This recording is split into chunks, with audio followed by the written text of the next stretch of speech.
आजचा हा व्हिडिओ तुमच्या आयुष्याला, तुमच्या मुलांच्या आयुष्याला आणि मुलांच्या भविष्याला एक नवी दिशा देणारा ठरणार आहे. आज आहे ज्येष्ठ महिन्यातील अत्यंत दुर्मिळ अशी सोमवती अमावस्या आणि उद्या आहे दर्श अमावस्या. अमावस्या तिथीचा प्रारंभ हा आज संध्याकाळी 6 वाजता होणार आहे आणि अमावस्या तिथीची समाप्ती ही उद्या संध्याकाळी 4 वाजता होणार आहे. त्यामुळे उदया तिथीनुसार उद्या देखील आपल्याकडे अमावस्या पाळली जाणार आहे, पण तिथीचा प्रारंभ हा आज होत असल्यामुळे आज आपल्याला सोमवती अमावस्या जी आहे तर ती पाळायची आहे. तर अशी संधी पुन्हा आपल्याला कधीच मिळणार नाही. जर तुमच्याही मुलांच्या प्रगतीमध्ये अडथळे येत असतील, घरात सतत आजारपण असेल, पैसा टिकत नसेल किंवा घरात विनाकारण कटकटी होत असतील, तर हा व्हिडिओ शेवटपर्यंत नक्की पहा. आज मी तुम्हाला एक असा उपाय सांगणार आहे जो प्रत्येक आईने आपल्या मुलांसाठी आणि घरासाठी आवर्जून केलाच पाहिजे. आईने मुलावर फक्त ही एक वस्तू वळून टाकली तर मुलांच्या पिढ्यानपिढ्यांचे दोष, विघ्न, संकटे आणि अडचणी संपून जातील. घरातील इडापिडा, दारिद्र्य आणि नकारात्मकता कायमची नष्ट होईल. हा उपाय काय आहे, तो कसा करायचा याविषयी संपूर्ण माहिती आपण आजच्या व्हिडिओमध्ये पाहणार आहोत. व्हिडिओ हा कुठे स्किप न करता शेवटपर्यंत नक्की पहा. आता जर तुम्हाला शक्य झालं नाही आज हा उपाय करणं, तर तुम्ही उद्या देखील हा उपाय करू शकता. जेव्हा तुम्हाला टाईम भेटेल तेव्हा तुम्ही आज किंवा उद्या दिवसभरात सकाळी संध्याकाळी तुम्हाला हा उपाय जो आहे तर तो करायचा आहे. आणि त्याचबरोबर जर तुम्ही या चॅनलवरती नवीन असाल तर चॅनलला आवर्जून सबस्क्राईब करा आणि कमेंटमध्ये ओम नमः शिवाय लिहायला अजिबात विसरू नका.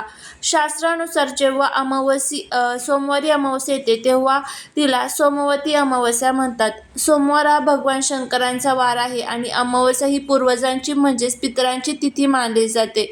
जेव्हा सोमवार आणि अमावस्या एकत्र येते तेव्हा शिवकृपा आणि पितृकृपा एकाच वेळी प्राप्त करण्याचा महासंयोग जुळून येतो. त्यातही ज्येष्ठ महिन्यातील सूर्य आणि पृथ्वीची स्थिती आपल्या शरीरावर आणि मनावर खूप मोठा प्रभाव पाडत असते. या दिवशी पवित्र नद्यांमध्ये स्नान करण्याचे आणि दानधर्माचे प्रचंड महत्त्व आहे. असे मानले जाते की या अमावस्येच्या दिवशी केलेल्या पूजेमुळे आणि उपायांमुळे मानवी जीवनातील ग्रहांचे दोष, विशेषतः कुंडलीतील कालसर्पदोष आणि पितृदोष यापासून पूर्णपणे मुक्ती मिळते. जर तुमचे पितर तुमच्यावर नाराज असतील तर घरात कधीही समृद्धी येत नाही. मुलांचे विवाह ठरण्यात अडचण येतात किंवा नोकरी व्यवसायात यश मिळत नाही. या सर्व समस्यांवर मात करण्यासाठी हा दिवस संजीवनीसारखा काम करत असतो. आज हा उपाय तुम्ही संध्याकाळी प्रदोष काळात करायचा आहे. उद्या जर करणार असाल तर दिवसभरात संध्याकाळी जेव्हा टाईम भेटेल तेव्हा तुम्ही हा उपाय करू शकता. मुख्य उपायाकडे वळण्यापूर्वी या पवित्र दिवशी तुम्ही सकाळी आणि संध्याकाळी कोणते छोटे पण अत्यंत प्रभावी उपाय केले पाहिजेत ते आपण जाणून घेऊया. पितरांसाठी अर्घ्य आणि तर्पण. सकाळी आंघोळ झाल्यावर एका तांब्यात स्वच्छ पाणी घ्या. त्यात थोडे काळे तीळ आणि गंगाजल टाका. घराच्या गच्चीवर किंवा बाल्कनीमध्ये जाऊन दक्षिण दिशेकडे तोंड करून हे पाणी पितरांचे स्मरण करत जमिनीवर किंवा एखाद्या झाडाच्या मुळाशी अर्पण करा. यामुळे पितृ तृप्त होतात आणि वंशवृद्धीचा आशीर्वाद देतात. दुसरा उपाय म्हणजे पिंपळाच्या झाडाची पूजा. सोमवती अमावस्येला पिंपळाच्या झाडामध्ये भगवान विष्णू आणि माता लक्ष्मीचा वास असतो.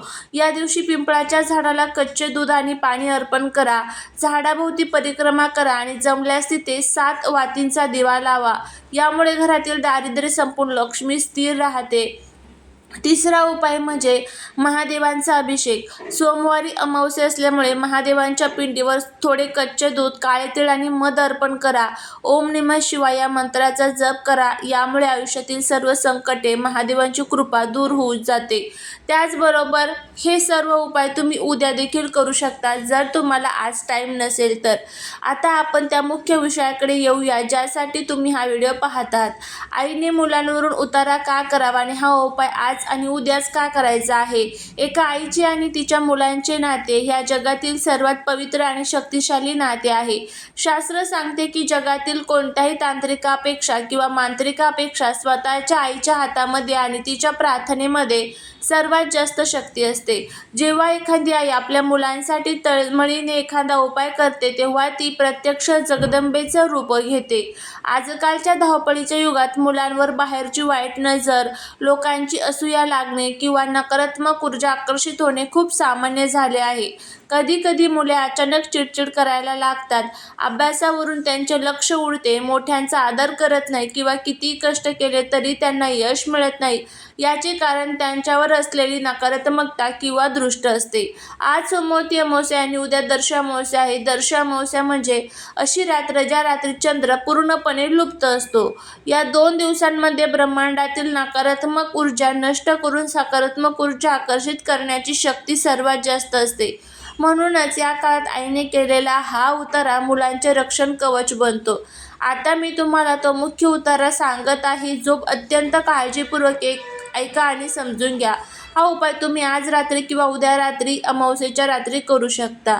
हा उतारा करण्यासाठी तुम्हाला जास्त साहित्याची गरज नाही. तुम्हाला लागेल फक्त एक अख्खे पाण्याचे नारळ, शेंडीवाडी नारळ, थोडे काळे तीळ, एक छोटा काळा धागा आणि एक कापूरवडी. आता उतार्याची अचूक पद्धत बघूया. सर्वात पहिल्यांदा काय करायचं आहे तर रात्रीच्या वेळी साधारण 8 ते 11च्या दरम्यान तुमच्या मुलाला किंवा मुलीला पूर्व किंवा उत्तर दिशेकडे तोंड करून एका पाटावर किंवा आसनावर बसवा. दुसरी पायरी म्हणजे आईने स्वतः स्वच्छ हातपाय धुवून घ्यावेत. त्यानंतर ते शेंडीचे नारळ आपल्या दोन्ही हातांमध्ये धरावे. त्या नारळावर थोडे काळे तीळ टाकायचे आणि तो काळा धागा नारळाला गुंडाळावा. आता त्यानंतर आईने आपल्या मुलांच्या डोक्यावरून पायापर्यंत हा नारळ घड्याळाच्या काट्याच्या दिशेने 7 वेळा ओवाळावे म्हणजेच उतरवा. ओवाळत असताना मनातल्या मनात तुमच्या कुलदेवतेचे किंवा भगवान शिवशंकरांचे स्मरण करावे आणि म्हणावे, माझ्या मुलांवर जी काही वाईट नजर असेल, इडापिडा असेल, जी काही अडचण किंवा नकारात्मकता असेल ती या नारळात शोषली जाऊ दे. ओवाळून झाल्यानंतर ते नारळ घेऊन घराच्या बाहेर जावे. घराच्या मुख्य दरवाजाच्या बाहेर एका कोपऱ्यात किंवा सुरक्षित ठिकाणी एका मातीच्या पंतीत कापूर पेटवा आणि त्या कापराच्या ज्योतीवरून ते नारळ 3 वेळा फिरवावे. हे नारळ तुम्ही त्याच रात्री किंवा दुसऱ्या दिवशी सकाळी एखाद्या वाहत्या पाण्यात विसर्जन करू शकता किंवा घराजवळ कोणत्याही निर्जन ठिकाणी झाडाच्या मुळाशी ठेवून देऊ शकता. जर शक्य असेल तर ते नारळ एखाद्या शिव मंदिरात नेऊन देवाचरणी अर्पण केले तरी चालेल. हा उपाय करताना मुलाने किंवा आईने मध्येच बोलू नये. पूर्ण श्रद्धेने आणि शांततेने हा उपाय करावा. या उपायांमुळे मुलांच्या शरीराभोवती असलेले नकारात्मकतेचे वलय पूर्णपणे नष्ट होते आणि त्याला एक नवीन ऊर्जा मिळते. तर असा हा उपाय आपल्याला सोमवती अमावस्येच्या दिवशी किंवा ज्येष्ठ अमावस्येच्या दिवशी म्हणजे दर्श अमावस्येच्या दिवशी करायचा आहे. हा अत्यंत प्रभावी उपाय आहे.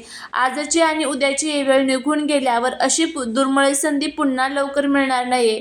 आपल्या मुलांच्या उज्ज्वल भविष्यासाठी, त्यांच्या आरोग्यासाठी आणि घरात सुख शांती नांदण्यासाठी हा उपाय नक्की करा. निसर्गाने आणि आपल्या पूर्वजांनी आपल्याला दिलेल्या या विधीमागे खूप मोठे विज्ञान आणि अध्यात्म दडले आहे.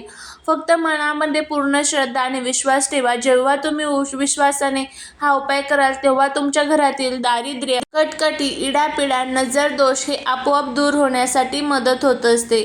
आणि त्याचबरोबर फक्त एक गोष्ट लक्षात ठेवा की उपाय करण्याअगोदर तो कोणालाही सांगायचा नसतो. कारण उपाय करत असताना आपल्या आजूबाजूला जे काही लोक राहतात त्यांच्या मनामध्ये आपल्याबद्दल काय भावना आहे हे आपल्याला माहीत नसतं. त्यामुळेच आपल्याला ह्या सर्व ज्या गोष्टी आहेत तर त्या करत असताना कोणालाही सांगायच्या नसतात. अशा पद्धतीने आपल्याला हा जो उपाय आहे तर तो करायचा आहे. खूप साधा, खूप सोपा उपाय आहे. करून बघा. जर काही अडचण येत असेल तर कमेंटमध्ये नक्की विचारू शकता. भेटूया पुढच्या एका छानशा नवीन व्हिडिओत एका नवीन माहितीसोबत. तोपर्यंत सर्वांना श्री स्वामी समर्थ.